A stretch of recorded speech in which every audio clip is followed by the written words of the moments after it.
Server आहे ते server फक्त आपण जेसन थ्रू नाही बनवत. आपण सर्व्हर बनवू शकतो एखाद्या बॅकएंड लँग्वेज.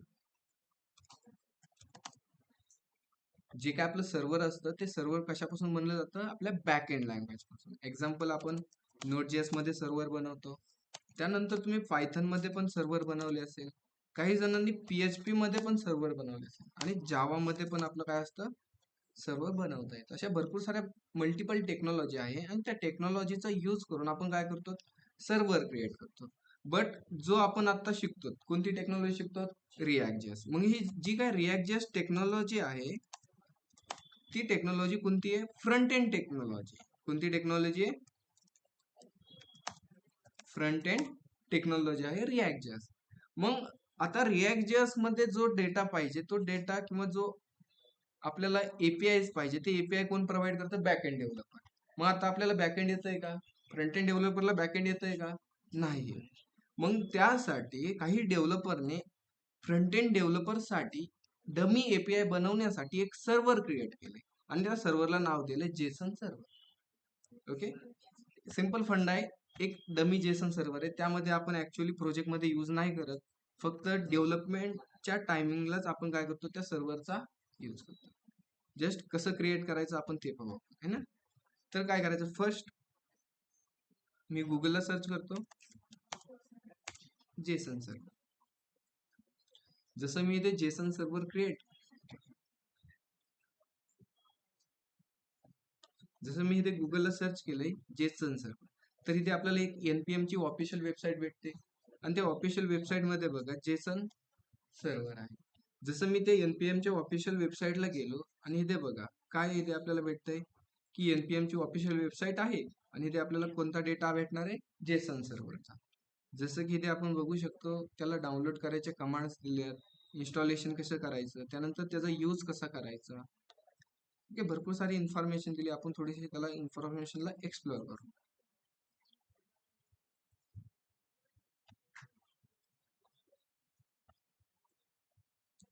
जसं की इन्स्टॉल करण्यासाठी आपलं जे काही जेसन सर्व्हर इन्स्टॉल करण्यासाठी आपण काय करणार? NPM install Jason server. त्यानंतर त्याचा यूज करण्यासाठी असे आपल्याला काहीतरी मेथड दिल्या.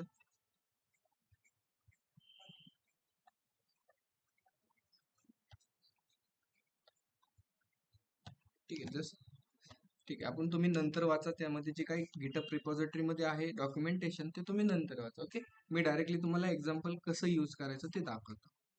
तर फर्स्ट मी काय करतो, जो आपला A to Z React.js नावाचा फोल्डर होता त्या फोल्डरला ओपन केलं आणि ओपन केल्यानंतर त्या फोल्डरच्या आतमध्ये एक फोल्डर क्रिएट केला जेसन नावाचा, किंवा त्या फोल्डरला नाव देतो मी जेसन सर्व्हर. जेसन नावाचा फोल्डर बनवला, त्या फोल्डरला मी काय करतो? कमांड प्रॉम्प्ट मध्ये ओपन करतो. त्यासाठी कमांड टाकली आपण CMD, एंटर बटनावर क्लिक केलं तर आपल्यासाठी एक ब्लॅक स्क्रीन काय झाली? ते ओपन झाली. तर आता आपल्याला काय करायचंय की CLS, तर आपल्याला काय करायचे ते की एक जेसन सर्व्हर क्रिएट करायची. मग जेसन सर्व्हर क्रिएट करण्यासाठी त्याचे जे काही पॅकेज आहे ते पॅकेज आपल्याला काय करायला लागतील? इन्स्टॉल करायला लागतील. जसं की तुम्ही नोट.js मध्ये गेलात तर NPM इन्स्टॉल एक्सप्रेस करता. पायथन मध्ये गेलात तर तिथे तुम्ही काहीतरी Django वगैरे जी काही लायब्ररी आहे त्या लायब्ररीला डाउनलोड करता, बरोबर? मग त्याच प्रकारे आपल्याला जेसन सर्व्हर क्रिएट करायची असेल तर आपल्याला एका पॅकेजची गरज आहे. तर कोणत्या पॅकेजची गरज आहे? जसं मी NPM च्या ऑफिशियल वेबसाईटला आलो आणि इथे सांगितलंय त्या सर्व्हरला तुम्हाला इन्स्टॉल करायची असेल तर इथे कमांड दिली. जशी काय कमांड आहे? NPM install Jason dash server. जसं मी CMD मध्ये आलो आणि ते कमांड राईट केली NPM install Jason dash server आणि एंटर बटनावर क्लिक केलं.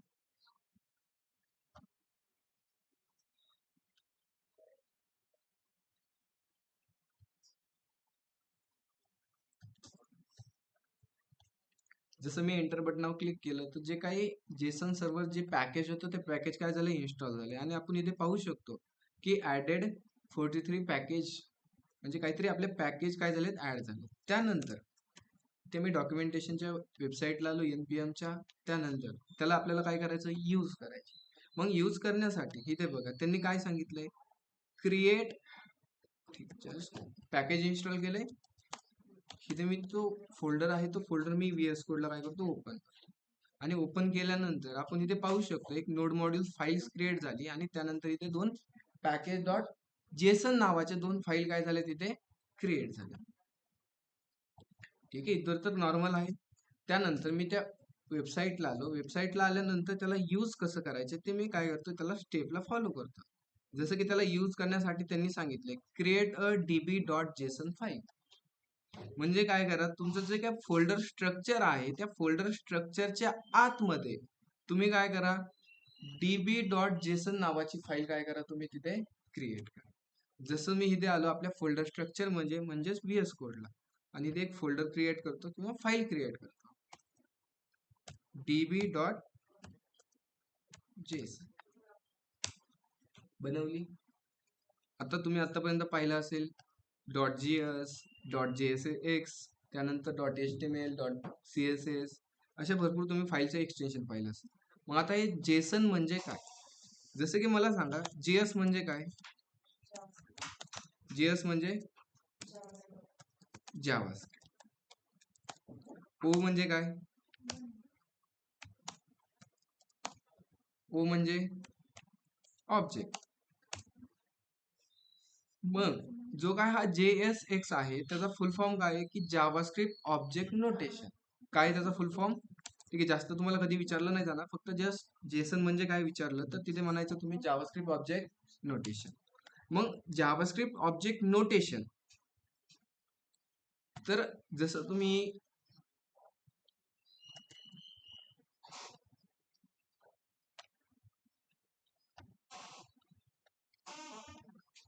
जसं की तुमच्याकडे मी सांगतो,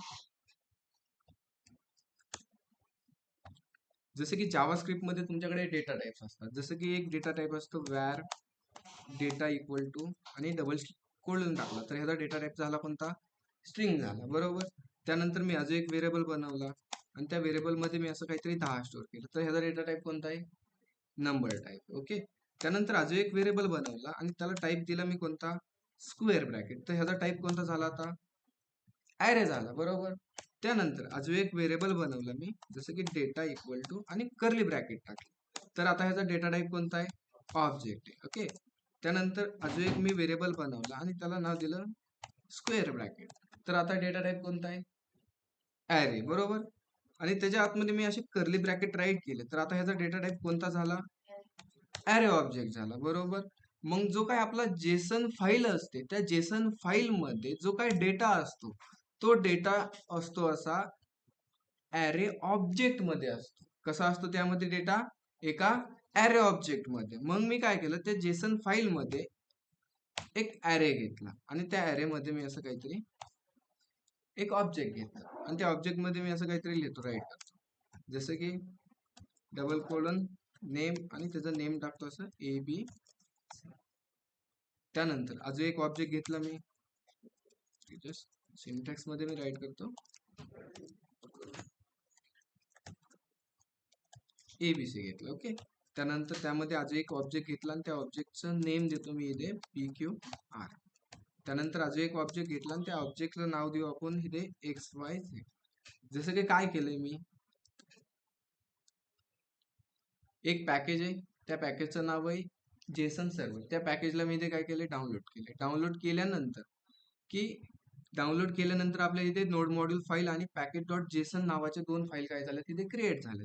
आणि ते क्रिएट झाल्यानंतर मी काय केले, एक सिंपल त्याच्या आतमध्ये एक डीबी डॉट जेसन नावाची फाईल क्रिएट केली आणि त्या फाईलमध्ये मी असा ॲरे ऑब्जेक्ट फॉर्मॅट मध्ये काहीतरी डेटा काय केलाय, राईट केलाय. जसं की बघू शकतात काय केले, ॲरे राईट केलाय आणि त्या ॲरेमध्ये आपण 3 ऑब्जेक्ट राईट केले, बरोबर.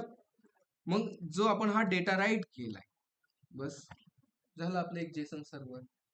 एवढंच आहे. जेसन सर्व्हर मध्ये काय असतो, फक्त डेटा असतो. काय केलं, एक फाईल क्रिएट केली आणि त्या फाईल मध्ये आपण एका ॲरे ऑब्जेक्ट मध्ये डेटा राईट केलाय, झालं आपलं जेसन सर्व्हर. आणि आता ह्या जेसन सर्व्हरला काय करायची, फक्त रन करायची. मग रन करण्यासाठी स्टार्ट जेसन सर्व्हर कमांड काय आहे, npx Jason server dot file name. जसं की CMD मध्ये आलो इथे कमांड टाकली npx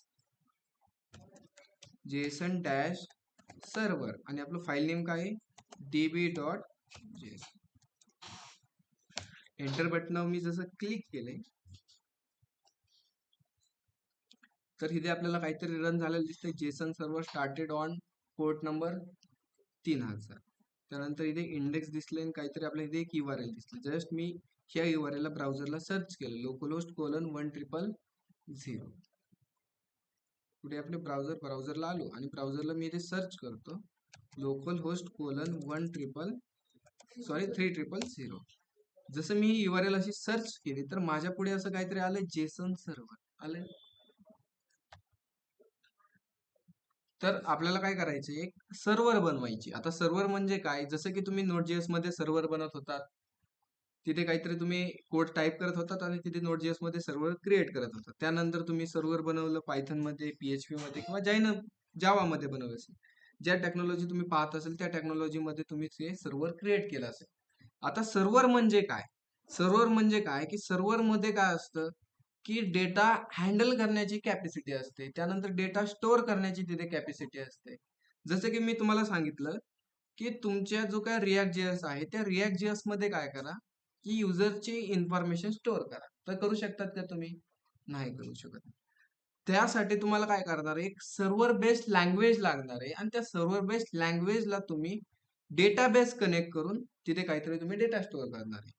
बट जेव्हा तुम्ही फ्रंट एंड क्रिएट करतात, जसं की आपण आतापर्यंत भरपूर साऱ्या एपीआय पाहिल्या, मी तुम्हाला एपीआय देत होतो आणि त्या एपीआय तुम्ही काय करत होतात, यूज करून त्या डेटा प्रिंट करत होतात. ओके. पण जो फ्रंट एंड डेव्हलपर असतो त्या फ्रंट एंड डेव्हलपरला प्रत्येक वेळी एपीआय काय करायला लागते, त्या बॅक एंड डेव्हलपरला मागावं लागते. बरोबर. मग ते काम कमी करण्यासाठी फ्रंट एंड डेव्हलपरसाठी एक सर्व्हर बनवलं गेलेलं आहे डेव्हलपरने. हा प्रॉब्लेम जसा की काही 1992 साली असं काहीतरी तो वेळेस काहीतरी प्रॉब्लेम आलता. मग त्यावेळेस काय केलं की डेव्हलपरसाठी एक सर्व्हर बनवलं गेलं की एक जेसन सर्व्हर, आणि त्या जेसन सर्व्हरचा यूज करून आपण काय करू शकतो, काही डमी एपीआय बनवू शकतो. जसं की सर्व्हर बनवण्यासाठी npm ची जी काही ऑफिशियल वेबसाईट आहे त्या वेबसाईटला मी आलो आणि हे बघा मला कमांड्स दिल्यात, त्याला कसं इन्स्टॉल करायची, त्याला यूज कसं करायची, त्याला रन कसं करायची. जसं तुम्ही हे डॉक्युमेंटेशन वाचत गेलात तर सगळ्या गोष्टी तुम्हाला समजून जातात. जसं की मला ते सर्व्हर इन्स्टॉल करायची, ही कमांड कॉपी केली, पुढे आलो, एक फोल्डर बनवलं मी. जसं की एक फोल्डर बनवला न्यू, आणि त्या फोल्डरला नाव देतो मी इथे जेसन डॅश सर्व्हर.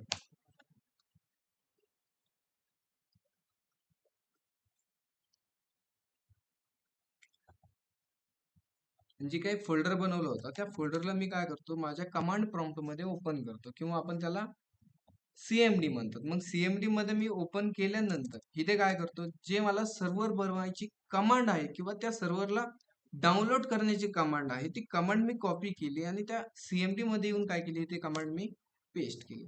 जसे मी ही कमांड पेस्ट केली तर माझ्यासाठी काही पॅकेज काय होतात इथे डाउनलोड होतात, किंवा जे सर्व्हरची पॅकेज आहे ते पॅकेज काय होते, डाउनलोड होते. डाउनलोड झाल्यानंतर जसं मी इथे क्लिअर केलं आणि इथे कमांड टाकली कोड पेस्ट डॉट.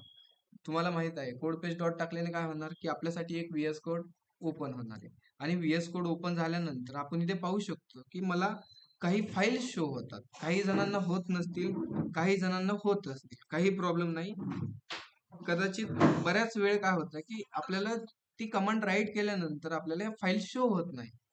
ठीक आहे, तिथं घाबरायचं नाही, काही नाही. डायरेक्टली काय करायचं, नेक्स्ट स्टेप कडे जायचं. नेक्स्ट स्टेप काय आहे तुमची की create a dot JSON file. त्यांनी काय सांगितलंय की तुम्ही एक डॉट जेसन नावाची फाईल काय करा, क्रिएट करा. जसं की मी इथे बनवतो एक डॉट जेसन नावाची फाईल, डेटा डॉट जेसन नावाची फाईल बनवली आणि त्या फाईल मध्ये आपला असतो एक ॲरे ऑब्जेक्ट फॉर्मॅट मध्ये डेटा. जसं की एक ॲरे घेतला, त्या ॲरे मध्ये मी ऑब्जेक्ट घेतला, जसं की ऑब्जेक्टला नाव देतो पहिलं नेम, आणि ऑब्जेक्ट मध्ये आपल्याला माहिती आहे डेटा कसा असतो, की पर व्हॅल्यू. मग की घेतली नेम आणि त्या कीची व्हॅल्यू असणार आहे एबीसी. त्यानंतर सेकंड ऑब्जेक्ट घेतला मी इथे x Y Z. Third object घेतला मी पी क्यू आर. असे काय केले, 3 ऑब्जेक्ट घेतले. आपला जो काही सर्व्हर आहे तो सर्व्हर क्रिएट झाला. त्यानंतर मी त्या डॉक्युमेंटेशनला आलो आणि इथे पाहतोय की सर्व्हर स्टार्ट करण्याची कमांड दिली आपल्याला npx json आपलं फाईल नेम डॉट जेसन. जसं की सीएमडी मध्ये आलो आणि इथे मी कमांड राईट करतो npx जेसन डॅश सर्व्हर आणि आपलं फाईल नेम काय आहे डेटा डॉट जेसन आणि एंटर करायचं.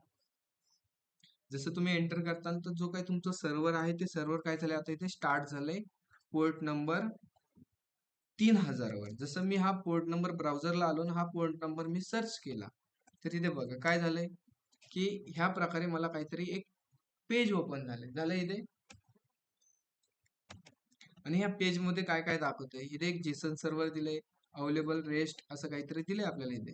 त्यानंतर इथे रिसोर्स दिलंय 0 1 2 दिलंय.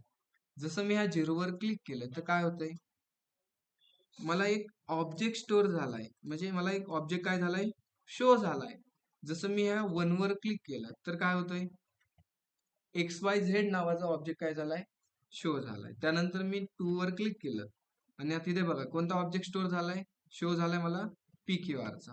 मग इथे काय होतंय की लोकलहोस्ट कोलन 3000 वर आपल्याला असं पेज दिसतंय. जसं URL मध्ये मी /1 टाकला तर 1 नंबरचा काय दिसला मला युजर दिसला आहे ना. त्यानंतर इथे 2 टाकला तर 2 नंबरचा डेटा दिसला. सपोज मी इथे 3 टाकला तर किती नंबरचा डेटा दिसला मला नाही दिसला. कारण की आपल्याकडे 3 नंबरचा डेटा आहे का नाही. कारण आपल्याकडे 3च डेटा आहे. एक आहे 0 इंडेक्स नंबरला, सेकंड आहे 1 इंडेक्स नंबरला आणि थर्ड आहे आपला 2 इंडेक्स नंबरला. दिसतोय तिन्ही डेटा. आता म्हणजे जी ही URL आहे ही URL म्हणजे तुमची API. URL म्हणजे काय ही तुमची API आणि ही URL तुम्ही React.js मध्ये Axios मध्ये यूज करू शकता. जसं की मी तुम्हाला यूज करून दाखवतो. थोडासा मी डेटा काय करतो वाढवतो त्यात. ठीक आहे. ती यूज करण्याआधी काय करायचं जो तुम्ही हा ॲरे ऑब्जेक्ट बनवलाय तो ॲरे ऑब्जेक्ट काय करायचा एका कर्ली ब्रॅकेटच्या आतमध्ये टाकायचा. कशाच्या आतमध्ये कर्ली ओपन करायचा आणि त्याच्या आतमध्ये हा डेटा पेस्ट करायचा एका ॲरे ऑब्जेक्ट मध्ये. फॉर्मॅट तुम्हाला ठीक आहे.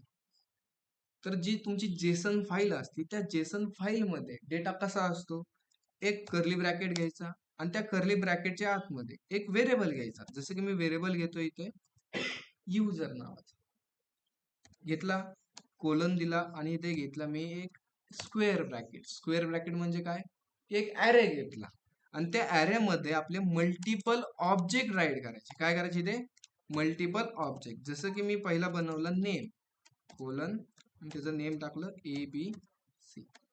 त्यानंतर सेकंड ऑब्जेक्ट घेतला आणि त्याला नाव दिलं मी काय XYZ. काय केलं इथे एक सिंपल स्ट्रक्चर फॉलो केले. ओके हा कोड मी सेव्ह केला आणि एकदा मी आउटपुट पेजला आलो कुठे लोकलहोस्ट कोलन 3000 वर. तर मला इथे स्लॅश काय दिसतंय युजर दिसतंय. जसं मी स्लॅश युजर वर क्लिक केलं तर मला इथे काय काय दिसतंय नेम ABC आणि त्याचा आयडी आला असं काहीतरी आलाय.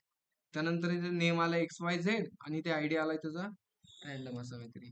कोड मध्ये आलो इथे कोड मध्ये आल्यानंतर अजून एक मी काय केला युजर ऍड केलं जसं की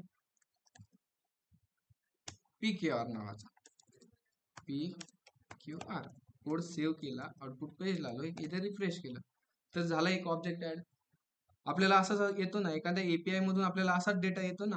म्हणजे ही API आहे ही API तुम्ही काय करू शकतात तुम्ही React.js मध्ये Axios मध्ये काय करू शकतात यूज करू शकता. समजतं का कन्फ्युज होत ऑनलाईन मध्ये. ठीक आहे. आता याचा फायदा काय आहे तुम्हाला ते दाखवत आहे ना. डायरेक्टली आपण काय करू जे VS कोड आहे त्या VS कोडला मी काय करतो फक्त बंद करतो. काय केलं मी त्या VS कोडला बंद केलं किंवा त्या VS कोडला मी चालू ठेवतो काही प्रॉब्लेम नाहीये त्या. ठीक आहे. CMD ला पण ऍज इट इज मी काय करतो चालू ठेवतो आणि जो काय आपला फोल्डर आहे A to Z 56. ठीक आहे मी CMD चालू ठेवलाय बरं का तसाच. तर जो काय आपला हा A to Z 56 React.js नावाचा जो फोल्डर आहे त्या फोल्डरला मी ओपन करतो. ओपन केल्यानंतर त्या फोल्डरला मी काय करतो इथे CMD मध्ये ओपन करतो. जसं की इथे राईट केलं CMD ब्लॅक स्क्रीन ओपन झाली आणि या ब्लॅक स्क्रीन मध्ये मी एक कमांड राईट करणार जसं की npm create with @latest आणि प्रोजेक्टला नाव देऊ आपण इथे server dash demo 1. then select React, then select JavaScript, enter.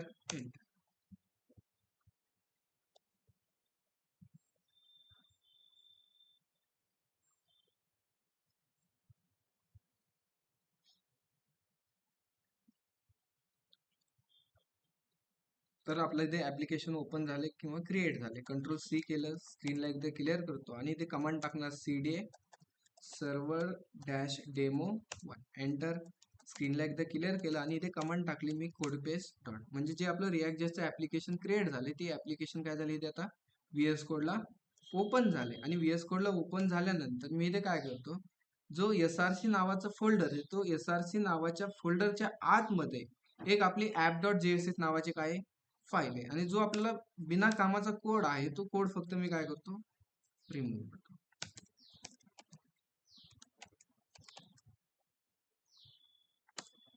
त्यानंतर app.css फाईल मधून पण CSS काय केली रिमूव्ह केली आणि index.css फाईल मधून पण CSS रिमूव्ह केली. कोडला मी काय करतो सेव्ह करतो आणि CMD मध्ये आलो आणि CMD मध्ये आल्यानंतर इथे प्रोजेक्ट रन करण्याची कमांड राईट करतो, जसं की npm run dev. जशी मी ही कमांड राईट केली तर मला माहिती आहे एक URL भेटेल आणि ती URL मी ब्राउझरला सर्च केली तर मला जे काही रिॲक्ट जेचं ऍप्लिकेशन आहे त्या ऍप्लिकेशनचं काय भेटणार आहे आउटपुट भेटणार आहे. जसे की ब्राउझरला आलो आणि ते ब्राउझरला URL मी काय केली पेस्ट केली. दिसते का मला काय आउटपुट इथे आता नाही दिसत. का नाही दिसत की जो आपण app.js आहे त्यामध्ये रिटर्न काय केलंय का नाही. मग त्यामध्ये मी रिटर्न करतो h1 मध्ये वेलकम. कोड सेव्ह केला, आउटपुट पेजला आलो, एकदा रिफ्रेश केलं आले वेलकम. तर मला काय करायचे आता की एक API ला कॉल करायची. काय करायची मला API ला कॉल करायची किंवा माझ्या प्रोजेक्ट मध्ये API मला काय करायची इंटिग्रेट करायची का इंटिग्रेशन करायची. तर मला कोणत्या पॅकेजची गरज आहे मग मला API ला काय करायचंय कॉल करायची किंवा जी काही API चा कॉन्सेप्ट आहे तो मला प्रोजेक्ट मध्ये इम्प्लिमेंट करायचा. तर त्यासाठी कोणत्या पॅकेजची गरज आहे Axios या पॅकेजची गरज आहे. मग जे Axios हे पॅकेज आहे त्या पॅकेजला काय करायला लागणार आहे डाउनलोड करायला लागणार आहे. त्यासाठी मी CMD मध्ये आलो, आपला जो काही प्रोजेक्ट रन होता त्याला मी काय केलं कंट्रोल-C दाबून स्टॉप केलं. स्क्रीनला एकदा क्लिअर करतो आणि त्या पॅकेज इन्स्टॉल करण्याची कमांड काय आहे npm install Axios. जसं मी Axios पॅकेजला इन्स्टॉल केले, स्क्रीनला एकदा क्लिअर करतो आणि इथे कमांड राईट करतो npm run dev, म्हणजे आपला जो काय प्रोजेक्ट आहे तो प्रोजेक्ट रिएक्झिक्यूशन. कोडमध्ये आलो, कोडमध्ये आल्यानंतर मी काय केले Axios हे पॅकेजला काय केले इन्स्टॉल केले. तर मी त्याला आता काय करू शकतो इथे इम्पोर्ट करू शकतो. जसं की इम्पोर्ट कुणाला इम्पोर्ट करायची Axiosला. कुठून इम्पोर्ट करायची फ्रॉम Axios मध्ये. ओके. तर आता आपल्याला काय करायची एका API ला कॉल करायची असेल तर ती API आपण कशाच्या आतमध्ये कॉल करतो यूज इफेक्टच्या आतमध्ये. मग आता गरज कशाची आपल्याला यूज इफेक्टची पण. मग इम्पोर्ट यूज इफेक्ट फ्रॉम कुठून रिॲक्ट केली इम्पोर्ट आणि इथे आपण सांगणार यूज इफेक्ट राऊंड ब्रॅकेट त्याच्यामध्ये एक ॲरो फंक्शन आणि त्या ॲरो फंक्शनच्या आतमध्ये आपल्याकडे वॉच करण्यासाठी व्हेरिएबल आहे का नाही, त्यामुळे आपण हा स्क्वेअर ब्रॅकेट काय ठेवला एम्प्टी ठेवला. आणि ह्या यूज इफेक्टच्या आतमध्ये आपण काय करणार एक API कॉल करणार आहे. मग जसं की API कॉल करायची असेल तर आपण कोणाला सांगतो Axios डॉट. मग API मधून आपल्याला डेटा घ्यायचा आहे का द्यायचा आहे, मला डेटा घ्यायचा आहे. तर कोणती मेथड कोणती ऑनलाईन मध्ये मला त्या API मधून डेटा घ्यायचा आहे तर मी राईट काय करणार Axios डॉट गेट. कारण मला गेट मेथड आपण कधी यूज करतो डेटा घेण्यासाठी राऊंड ब्रॅकेट आणि त्या राऊंड ब्रॅकेट मध्ये डबल कोड मध्ये काय असते URL असते. त्यानंतर डॉट देन नावाचं फंक्शन, त्या फंक्शनच्या आतमध्ये एक ॲरो फंक्शन, त्या ॲरो फंक्शन मध्ये आपल्याला काय भेटतो रिस्पॉन्स भेटतो. आणि जो काय रिस्पॉन्स भेटणार आहे तो रिस्पॉन्स मी इथे करतो कन्सोल डॉट लॉग. जसं की रिस्पॉन्स आणि त्या रिस्पॉन्सला मी इथे करतो कन्सोल डॉट लॉग. मग आता इथे URL कोणती टाकायची जी मगाशी आपण एक सर्व्हर बनवलं होतं. कोणतं? Jason server. ते कोणत्या सर्व्हरला रन होत होता? लोकल होस्ट कोलन 3000 वर हा काय होत होता? आपला सर्व्हर रन होत होता. आणि त्यानंतर जसं मी ह्या स्लॅश युजरवर क्लिक केलं तर मला ह्या प्रकारे असा काहीतरी डेटा भेटत होता. म्हणजे ही URL आहे, ही URL म्हणजे आपली काय आहे? API. ही URL कॉपी केली आणि जिथे आपल्याला एक्झॉस्टच्या आतमध्ये जी URL टाकायची होती ती URL मी इथे काय केली? पेस्ट केली. जसं मी रिॲक्टच्या आउटपुट पेजला आलो आणि एकदा कोड इथे रिफ्रेश केलं, काय दिसतंय का आपल्याला? नाही, कारण जी काही API मधून डेटा येणार आहे तो डेटा आपण काय केला इथे? console.log आणि आला इथे डेटा. जसं की इथे बघा, एकदा कोडला मी रिफ्रेश केलं, रिफ्रेश केल्यानंतर आला इथे रिस्पॉन्स आणि त्या रिस्पॉन्सच्या आतमध्ये काय काय आले? कॉन्फिग आलाय, डेटा आलाय, हेडर आलाय, रिक्वेस्ट आलाय, स्टेटस आणि स्टेटस टॅग. ह्यामधलं महत्वाचं कोण आहे आपल्यासाठी? डेटा. आणि त्या डेटाच्या आतमध्ये काय काय आलंय? 3 डेटा आलेत. किती आलेत? 3. जसं की त्यांचं नाव आलंय ABC, XYZ आणि PQR. कुठून आलं हे? आपल्या जेसन सर्व्हर कडून आलंय. मग जो हा डेटा आलाय तो डेटा आपण काय करतो? प्रिंट करतो. मग आपण असं करू शकतो ना, रिस्पॉन्स मधून आपल्याला महत्वाचं कोण आहे? Data. Response dot data output पेजला आलं, रिफ्रेश केला कोड तर रिस्पॉन्स भेटला आपल्याला इथे. कोणत्या फॉर्मॅट मध्ये भेटलाय रिस्पॉन्स? एका ॲरे ऑब्जेक्ट मध्ये. मग जो आपल्याला ॲरे ऑब्जेक्ट मध्ये डेटा भेटलाय तो डेटा आपण काय करतो? एका व्हेरिएबल मध्ये स्टोअर करतो आणि मॅप फंक्शन लावून आपण त्याला डेटाला प्रिंट करतो. समजतंय काय केलं नेमकं? की आपण जेसन सर्व्हर मध्ये एक API बनवली आणि ती API आपण रिॲक्ट मध्ये काय केली? यूज केली. करता ती API काय करायची? ती कॉल करायची ती. आणि कॉल केल्यानंतर त्या API मधला डेटा तुम्हाला स्क्रीनवर प्रिंट करायचा होता. तर आपण आतापर्यंत जेवढ्या API पाहिल्या त्या API मध्ये आपण डेटा कसा प्रिंट करण्याचा पाहिला, बरोबर? मग डेटा प्रिंट करण्याच्या आधी आपण काय करतो? जो काही डेटा आलाय तो डेटा आपण एका व्हेरिएबल मध्ये स्टोअर करतो. जसं की कॉन्स्ट स्क्वेअर ब्रॅकेट व्हेरिएबलला नाव दिलं मी डेटा, त्याचं एक असेल सेट डेटा नावाने फंक्शन इक्वल टू कुणाचा यूज करून आपण व्हेरिएबल बनवतो? यूज स्टेटचा. त्यामध्ये कोणत्या टाईपचा डेटा असणार? एका ॲरे. बनवला व्हेरिएबल. मग जसा त्या API मधून डेटा येतोय तर लगेच डेटा काय होतोय? कन्सोल होतोय. मग जसा डेटा कन्सोल झालाय त्याच टायमाला काय करतो? सेट डेटा नावाचं जे फंक्शन आहे त्या फंक्शन मध्ये रिस्पॉन्स मधून डेटा पाठवतो. म्हणजे इथे काय होणार?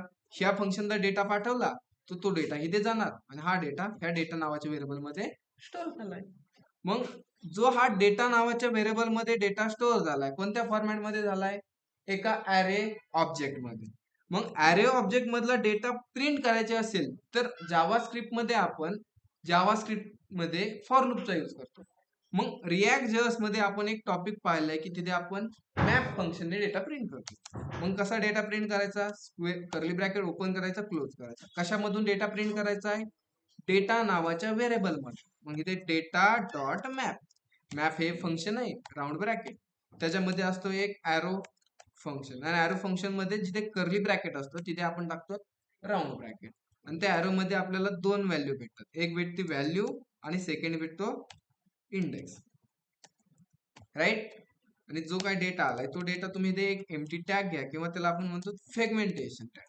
सेगमेंटेशन टॅगच्या आतमध्ये मी काय केलंय? एक H1 घेतला आणि H1 मध्ये काय केलंय? व्हॅल्यूच्या आतून एक नेम आले, ते नेम काय करतो? प्रिंट कर. कोड सेव्ह केला, आउटपुट पेजला आलो, एकदा रिफ्रेश केलं तर इथे ABC, XYZ आणि PQR प्रिंट झालंय. बस. जसं मी त्या API मध्ये किंवा जे आपल्या जेसन सर्व्हर मध्ये मी अजून एक काय केला? डेटा किंवा एक ऑब्जेक्ट काय केला? मी ऍड केला दत्ता नावाचा. जसं मी आउटपुट पेजला आलो इथे रिफ्रेश केलं तर आलं इथे दत्ता नाव. म्हणजे त्या जेसन सर्व्हरने आपलं काय केलंय? बॅकएंडचं काम केलंय. काय केलंय? त्या जेसन सर्व्हरने आपल्या बॅकएंडचं काम केलंय. समजतंय का नाही ऑनलाईन मेंबर? का कन्फ्युज झाला तिथे पण? तर तुम्ही जेसन सर्व्हर मध्ये एक API बनवायची. त्या API मध्ये काय काय असेल मी तुम्हाला आज ते सांगतो. ट्राय करा, नाही जमलं क्लासमध्ये आपण ट्राय करू, ओके? पण तुम्ही प्रयत्न केले पाहिजे. तर जेसन सर्व्हर मध्ये एक API बनवायची आणि त्या API मध्ये काय काय असेल माहितीये? की त्या API मध्ये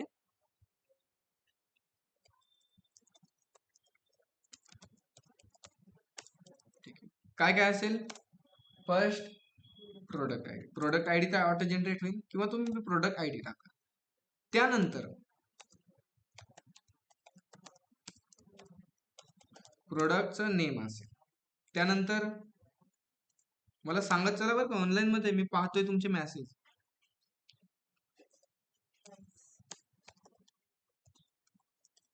प्राइस नंतर अजून काय घ्यायचं? काय घ्यायची? क्वांटिटी. अजून काय घ्यायचं? हा, अजून काय असेल? प्रोडक्टची एक इमेज असेल. त्यानंतर अजून काय घेता येईल आपल्याला? डिस्क्रिप्शन. ठीक आहे, डिस्क्रिप्शन घ्या तुम्ही.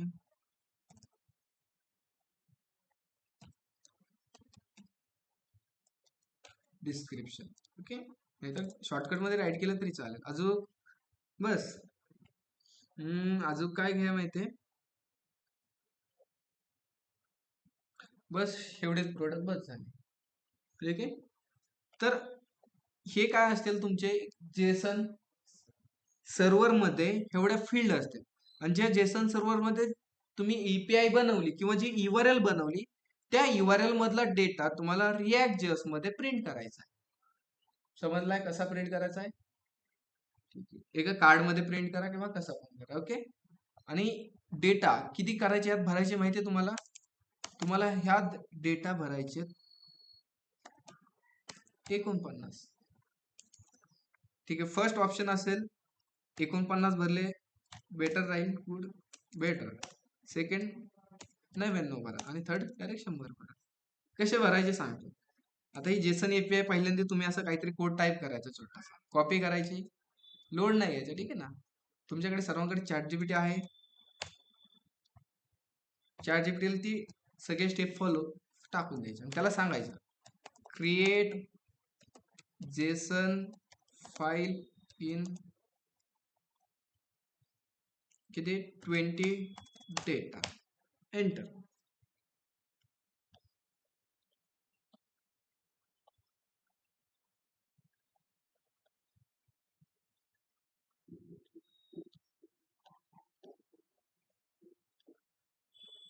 आलाय डेटा.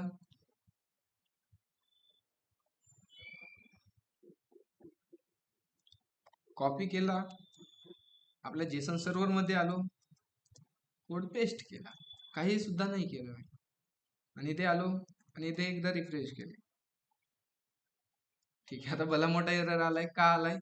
की आपण डेटा पाठवलाय वेगळा, आलाय वेगळा, त्यामुळे आपल्याला काय झालं, एरर आलाय. तर समजलंय काय करायचंय ऑनलाईन मध्ये? आई तर भेटले ना सगळं. इमेज पण नका मला, आई ती भेटली प्रोडक्टची इमेज. जस्ट ही इमेज मी सर्च केली. जमेल तुम्हाला एवढं ट्राय करताना तुम्ही चार्टचा यूज कुठे करायचा, कसा करायचा हे तुम्हाला समजलं पाहिजे. जेसन फाईल चार्ट जीपीटी कोण बनवून घ्या. ओके, आणि अजून तुम्ही वेगळं बनवलं, जस्ट प्रोडक्टचं बनवा. कुणाला वाटलं युजरची इन्फॉर्मेशन करायचं, युजरची करा किंवा कार्डची करा, तुम्हाला जे वाटेल ते करा. ओके, ठीक आहे. एवढं तुम्ही उद्या एक हा डेमो करून यायचा, ग्रुपवर मला शेअर करायची. आणि हा रिॲक्ट मधला तुम्ही जो डेमो बनवलाय त्याच्यावर तुम्ही थोडासा स्टडी करून घ्या. कारण उद्या वार कोणता आहे? शुक्रवार. शुक्रवार आहे ना? ठीक आहे, वाटलंच तर आपण काय करू, रिव्हिजन घेऊ. म्हणजे तुम्ही तो जो डेमो बनवले ते डेमो तुम्ही एक्सप्लेन करायचे. समजले तर करायचे, नाही समजले सर आम्हाला तो डेमो नाही समजला, नाही करू शकत, असे कारण नाही तर तुम्ही दुसरे तुमचे कारण शोधा. ओके.